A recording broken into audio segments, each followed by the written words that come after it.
So now that we're halfway through the season, and I've taken a look at scoring. I've looked at scoring many times over, but one area I have not looked at, not really in terms of which teams are in really good shape, is goaltending. So let's take a look, shall we? And again, we're going to go alphabetical order because that's how I do things. The Anaheim Ducks, with Gibson and Bernier, they're happy, I would imagine, right now. Bernier's stats aren't great, but he's the backup, so it's fine. His winning percentage is .700, so that is an indicator the team plays very well in front of him. So even though he's only got a .904 save percentage compared to Gibson's .921, he's probably playing the lesser teams, and his winning percentage is fine. So Anaheim's happy with what they've got. Arizona's in a quandary. Mike Smith's going to the All-Star game because he's the only player in Arizona that showed up this year other than Verbata. Ekman Larson too, but I mean, you're the only good defenseman on the blue line. And Louis Domingue's been okay. 900 save percentage doesn't show that he's been better than that. The defense in Arizona has been so bad that for Mike Smith to have a 914 save percentage is kind of a minor miracle. And that 2.99 goals against doesn't mean anything. They give no support to their goaltenders whatsoever. I do wonder if they're looking at this draft as the big one, if they're seeing as their chance to do what Toronto did. I do wonder if Mike Smith gets moved, if they just go with Domingue and maybe bring in somebody inexperienced. I can't see anybody. Well, see, I would say there's no market for Mike Smith, but maybe there is right now. Let's just keep going through the alphabetical list of teams here.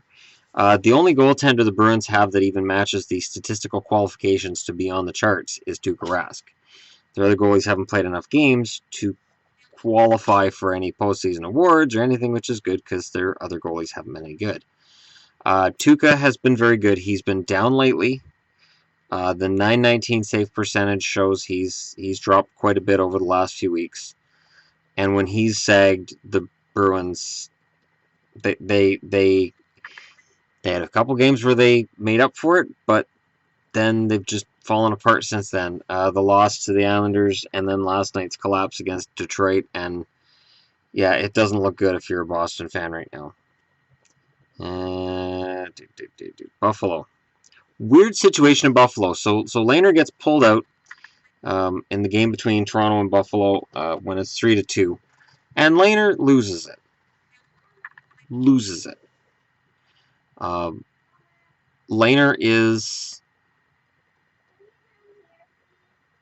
a good goaltender. Fighting with the coach isn't going to endear him to the coach. And Nilsson has better numbers than Lehner right now. So I don't know. Is Lehner frustrated with the team, with himself, with the coach? What's the deal? Because Nilsson has better numbers and Nilsson has a better winning record right now than Lehner. So, getting pulled sucks, but he was very animated, and you wonder if Buffalo might look to move Lehner out. Calgary, Chad Johnson's the story because Elliott's 893 save percentage, Johnson's 923 save percentage makes all the difference. Tonight, not a great game for Johnson, but Calgary hasn't showed up across the board. It's 4-0 right now with 5 minutes left, and that score is indicative of the game. Nashville's absolutely controlled them from the outset. Carolina, Cam Ward, he has a 912 save percentage, which again isn't great, but the defense has not been great in front of him. A lot of rookies, a lot of young guys, pretty nameless group who are close to a playoff spot. The scary thing is Carolina is close to a playoff spot. Okay, Chicago. Scott Darling has fantastic stats. Corey Crawford has good stats as well. His 919 save percentages.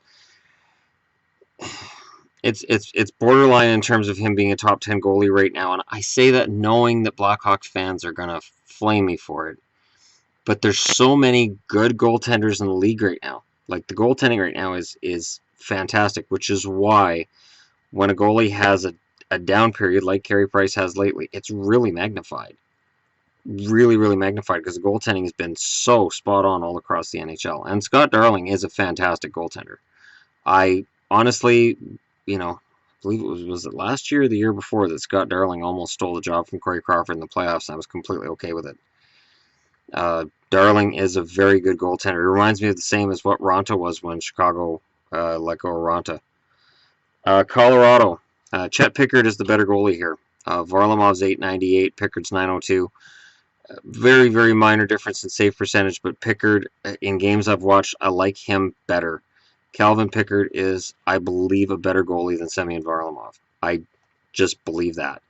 Varlamov, I can't see him being moved before the deadline. I can't see him being picked up by Vegas either at the expansion draft. I just can't. I don't think he's worth taking a chance on. Columbus, Bobrovsky's the only goalie worth mentioning here. He's fantastic. Columbus doesn't have a problem. Although, letting go of McElhinney, I honestly question that move, but that's just me, I guess. Dallas. I have discussed Dallas's goaltending ad nauseum. 902 for Niemi, 900 for Lehtinen. A lot of people said, well, the defense isn't very good. Dallas, in general, hasn't been very good this year, but their goaltending is abysmal, and they can't keep doing this. They can't keep spending $9 million on goaltending. $9 million on goaltending. And they don't have a starter. I don't get it. They have two guys who are 1B goaltenders. They don't have a 1A. Detroit, Jacob Howard. Who the hell is Jacob Howard? Jimmy Howard and Peter Mrazek. Mrazek's numbers are crap, despite the fact he came in and saved the day against Boston. Mrazek's 894. That's about it. I've liked Careau. I have to say I've liked Careau a lot in games I've watched for Detroit. I know he didn't play well against Boston last night, but I think that's an aberration. I actually think he's a pretty good goaltender. And if Howard had managed to stay healthy and play all the way through, even though Howard has a losing record, I think Detroit would be a lot closer to a playoff spot with Howard. Edmonton, it's the Cam Talbot show. His 918 doesn't accurately portray just how key he is for Edmonton. And he is one of the better goalies right now in the NHL. Florida, Luongo's got a 920 save percentage. Reimer's got a 913. They've both been very good. Luongo is one of the best goaltenders of all time. He's definitely top 20. And I mean that top 20. Like, because I'm, thinking of guys like Sawchuk and Hall and you name it. Dryden. People are going to say, well, in wins, he's top 5. Wins be damned. It's an 82-game season, which is longer than some of these other goalies had, and there's shootout wins and overtime wins. I'll say he's top 20. Kings. Well, Budai's got a 917 save percentage. Budai's been very good. He has his down periods. That's why he ended up being stuck in the American Hockey League. But honestly, he's played very, very good for a goalie who got stuck in the American Hockey League. So the Kings, I can't see them being in the market for a goaltender unless Quick's not coming back. If Quick's not coming back, and if Arizona's willing to move Mike Smith, I could see LA being a destination. But again, how much of an upgrade is Mike Smith from Peter Budaj? Debatable. In Minnesota, the Dubnyk show. The guy's been incredible. 937 save percentage, 1.85 goals against. That'll be adjusted somewhat for tonight's game, but come on, he's got 24 wins now. The guy's just amazing. Montreal, Carey Price is down to a 920 save percentage. Carey Price is still the best goaltender in the NHL. I didn't eloquently state my opinion last night on some of the goals he's allowing, so let me try it again. Let me try this again. You have goals that an American Hockey League goaltender will allow. You have goals that an NHL goaltender should allow and shouldn't allow. And there's a difference. I'm trying to remember if it was John Garrett. I'm trying to remember who it was that said there's an AHL side. They call it the AHL side, where goals that go in on that side of the net are considered goals that will prevent you from becoming an NHL netminder. And to me, okay, The difference between those NHL goaltenders and a Carey Price is he didn't let any of those in. You can look at footage of Carey Price goals over the last few years, and you're not really going to see a pattern so much. And right now you do. It's that blocker. And when players key in on a weakness for a goaltender, it can get ugly fast. And I always think of Felix Potvin, because Potvin would go to a new team and he'd have really good stats for the first while, and it was like everybody forgot to shoot glove side. When he went to LA from Vancouver, and everybody was like, oh wow, he looks great in LA, and I'm like, don't worry, they'll remember to shoot glove side on him. High glove. And that's where all the goals went. Carey Price has been the best because there's no book on him. That's the thing with Hasek. Hasek was always swimming on the ice, and his leg had come up and blocked the puck. Tim Thomas, same thing. When a goalie has that unorthodox style that a team can't get a book on him, it's impossible to break him down. It's also part of the reason why goalies like Blaine Locker, Jim Carey, these flash-in-the-pan goalies come out of nowhere, or an Andrew Hammond, and you go, wow, he's got great stats, and where did this come from? And he has a great 20, 30-game run. Patrick O'Leam, another one. These goalies come out of nowhere, and they go on these great runs until the NHL gets a book on them. Until teams study tape and they go, wait a minute, that shot right there goes in every time. So you get your players before the game and you go, okay guys, we're playing this team tonight. I want you to shoot here. Carey Price has never, not since his early seasons. His first few years, there were some shaky periods. But since then, it's been pretty smooth sailing for him in terms of he's always at the top of his game and he's always ahead of everybody else. Right now, he's not. And there's all kinds of debates about why, and I believe he'll pull out of it, so I don't want any hate in the comments. I still think he's the best goalie in the game. Even Patrick Waugh had his down seasons. But there is something off, and teams have a book on him right now. And it's that kind of thing that I have never seen with Price since Halak left. So there, that hopefully explains things a little better. Nashville. Pekka Rinne is the only qualifying goaltender here, but I've been watching this UC Saros in the games he's played. UC Saros, no, the Flames have scored 2 goals to make it close, and they got an empty net with 2 minutes left. Saros is an NHL goaltender. I think Nashville is right now at a point where they're going to have to decide when they jettison Rinne. I could see Rinne being traded to Vegas to be their starter. I can see it.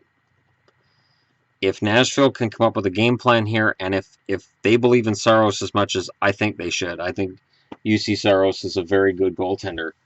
I think Rinne's days are numbered in Nashville. Jersey, Corey Schneider. Schneider's numbers have been better, but I think, I don't know, maybe Schneider's just getting tired of being on teams that just can't win unless he's, a god every night. And I think maybe that's part of the problem for him with Jersey. I'm not going to make any excuses. He hasn't been at the top of his game. Kincaid's looked very good in his limited starts. Which surprises me because Kincaid, to me, I didn't think he was going to be an NHL level goaltender, but he's actually done pretty well. Islanders, the Halak Grice show. Grice has been better than Halak, and another shutout tonight. And although I haven't checked the game page, I would imagine it's Grice's shutout. Could be Berube's too though. Halak's done it at an NHL level. I don't know if anybody takes him at the deadline. I doubt it. It's Grice's team at least till the end of the season, and then I would imagine the Islanders are going to look for a fix to 2 things. I am going to do the Gar Snow video. That's one thing they have to fix, and their goaltending has to be revamped. Rangers. Ronta's numbers are much better than Lundqvist's. Today, Alain Vigneault came out and publicly stated that basically Lundqvist got to be better. He's not very confident right now, which is unusual for a coach to do that, but not really with Vigneault. I think people forget just how frank Vigneault was about Luongo at points in time in Vancouver. Always a very energetic, lighthearted guy, but Vigneault can be hard on his players. Just it's different with him. He definitely has his favorites, and he's definitely kind of a soft touch, but he can be hard on certain players, and maybe right now it's Lundqvist because he knows Lundqvist can be better. And I don't think Henrik would argue about that. I really don't.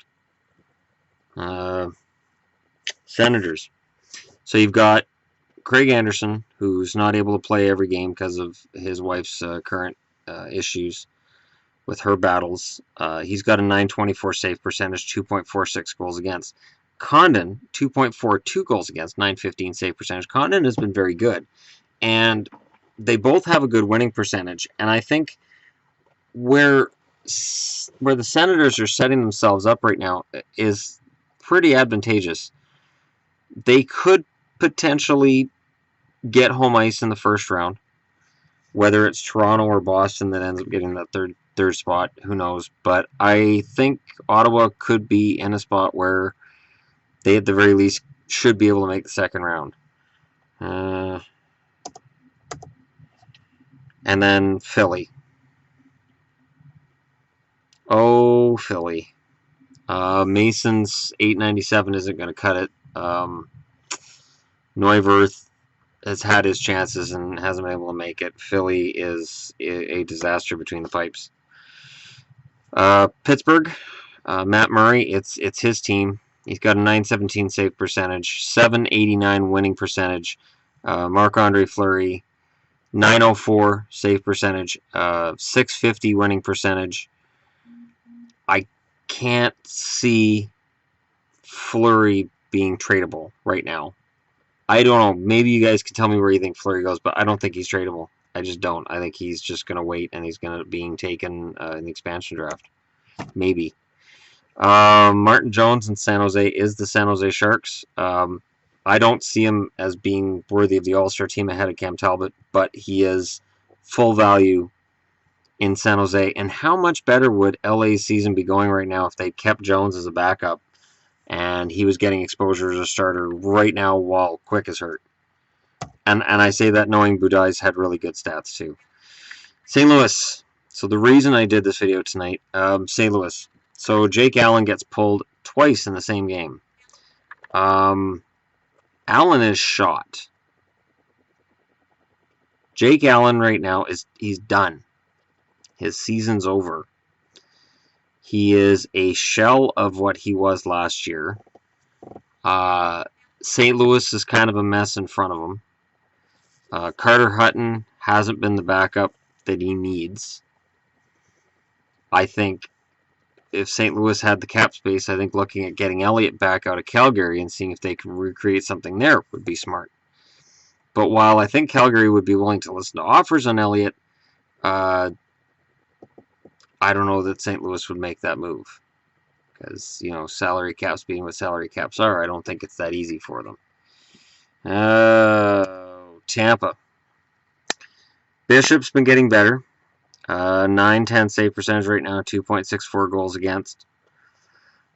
Basically, Vasilevsky's 906 and 2.93 tell me that Tampa has problems on the blue line, which is insane because they last year had one of the best blue lines in the NHL. But this is the nature of the beast in the NHL. It's what have you done for me lately? Bishop's trade value, even with the fact his stats have been getting better, it's not great. And again, I don't know where you move them. Like, think about the goalies I've been mentioning here and think, okay, which guy moves out and who moves in for them?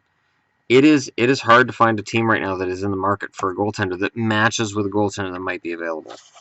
Freddie Anderson, .918 save percentage, 2.67, .679 winning percentage, which is damned impressive. Anderson's .918 save percentage is even more impressive considering the first 10 games of the season and how poor his stats were at the beginning. And the amount of flack that was being taken by Toronto management for a guy who's actually turned out to be a pretty good goaltender. Somebody called that, though, early. Ryan Miller, 917 save percentage, 2 shutouts. He's got a 13-10 record, which is amazing considering I think he was 5-9 at one point. So he's genuinely turned his season around, and he's trying to drag the Canucks with him. Markstrom's at a 912 save percentage. I don't see a starting goaltender in Jakob Markstrom or Jacob Markstrom. I think, honestly, the Canucks would be smart to find a new starter when Ryan Miller's contract expires at the end of this year. I know they're not going to, but they'd be smart to do so. I just don't see it with Markstrom. Miller's a better goaltender than Markstrom, and Miller's kind of a shadow of his former self. I could see Miller being very popular at the trade deadline this year because he's playing well. And he's going to be available in all likelihood because I do think Vancouver will fall out of the race. Washington, Braden Holtby, they will not have an issue in goal for a long time. And the Jets. And here's where it gets interesting because the Jets bring up Pavlich. He saves 30 saves on 33 shots and wins his first start. Hellebuck's at 907. Hutchinson's at 894. It's been a miserable season for Hutchinson. 4 wins, 10 losses, 3 overtime losses. What that means is, when Hutchinson starts, you're almost guaranteed a loss. He's got 15 starts, and he's got 4 wins. Hellebuck, 32 starts, 16 wins. So you got a 50-50 shot. This is where Pavlich comes in as a veteran, and you see whether or not he's good enough. And though he allowed a goal in his first shot, he saved 29 out of the next 30 out of the next 32. That's pretty good. Considering the goaltending that Winnipeg's had for a while, that's pretty good. I don't know where it goes from here, but I think Lehner could get moved. Allen could be a good match. Think about it. Take Jake Allen, move him to Buffalo, take Robin Lehner, move him to St. Louis. Maybe. And I say that because just the way Lehner was when he came off last night with Bilesma was just kind of embarrassing a little bit. And I don't know how Bilesma is going to deal with that kind of attitude from a goaltender when you pull him. You should have some professional respect for your coach. Even though it's only a 3-2 game, he's trying to change the momentum. Respect that. You know? He's not necessarily calling you out for being bad. He's saying this is a wake-up call to the team. There have been plenty of times where a goaltender gets pulled, and it's as a wake-up call to the team playing in front of him, more than him. It's to give that goaltender a break because he's not getting the defense that he needs to get. So I found his reaction a little bit overboard, and maybe it's the frustration of Buffalo being as low in the standings as they are and feeling like they should win against Toronto, and they weren't. Certainly, there have been a lot of teams that felt that frustration this year. It's the Leafs, we should win this, and then they don't. It's, sort of like those goaltenders that come out of nowhere and they're flash in the pans. You will see a young team sometimes make the playoffs, and then the following season, teams take them a little more seriously, and it's a bigger struggle. That's what happened with Colorado. The one year they made the playoffs, and the next year they stunk. Same with Calgary. Young team can come in and shock and surprise and awe for one 82-game schedule. That second 82-game schedule, teams play them tougher, and teams don't put up with any crap. So, we'll see what happens. If the Leafs do make the playoffs this year, we'll see what happens next year. Anyways, that's my view on goaltending. Who do you think's available? Who do you think is going to become available? And who's your surprises and your surprise not so goods this year? And again, there are certain teams I don't talk as much about in terms of players because they're good. Chicago's a good example of that. Like Crawford. Crawford's fine. 7-game series, Crawford will be the better goaltender of the two, 9 times out of 10. And that's all you can ask for. So I didn't kind of skip over Crawford because I don't like him. I didn't praise Darling because I don't like Crawford. I praised Darling because Darling's damn good. And if something happened to Crawford, he tore an MCL, something along those lines, Darling can still carry the team. Darling's really good. So that's why I kind of gloss over Chicago and I don't talk about them very much. Anyways, thanks for watching. And if you're just browsing through, don't forget to hit like and subscribe. And I will talk to you all again later.